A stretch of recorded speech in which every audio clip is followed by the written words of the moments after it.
Alright, Vijay ji रुकिएगा। Dharmendra Malik, Dharmendra ji बताइए जरा, budget से आप खुश हैं, नाखुश हैं? कुछ उम्मीदें पूरी हुई या एक भी पूरी नहीं हुई? नहीं, देखिए इस बार कृषि की तो मानक जी चर्चा ही नहीं हुई।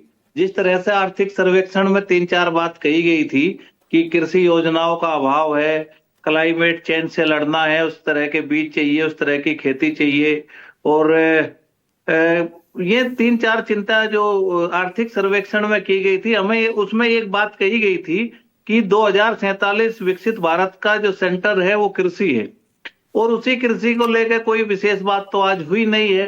दूसरा हमारा ये कहना है कि अभी यहाँ पे सरदाना जी भी हैं जो वो बात कह रहे थे, मैं कहीं ना कहीं उनसे सहमत हूं कि देखिए मुद्रास्फीति बढ़ रही है, उपभोक्ताओं को चीजें महंगी मिल रही है, और पिछली तिमाही अगर हम देखते हैं तो 5% जो खाद्य वस्तुएं हैं, चाहे सब्जी हो किसान की, चाहे दूसरी चीज हो, उनके दाम 5% गिरे हैं। तो यानी कि हम आप ये देखिए कि आर्थिक सर्वेक्षण में 4.5% योगदान रह गया कृषि का गिरते गिरते।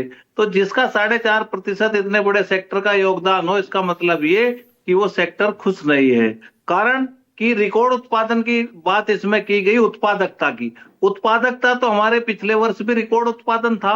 अगर रिकॉर्ड उत्पादन करने के बाद भी हमारा योगदान नहीं बढ़ रहा है, तो इसका मतलब है कि किसानों की फसलों की जो कीमतें हैं वो मिल नहीं रही है। 60% योगदान हो गया सेवा सेक्टर का, यानी कि सर्विसेज से जो 60% आता है, उसका मतलब है कि तनख्वाहें बढ़ रही हैं और किसान की जो आमदनी है वो घट रही है।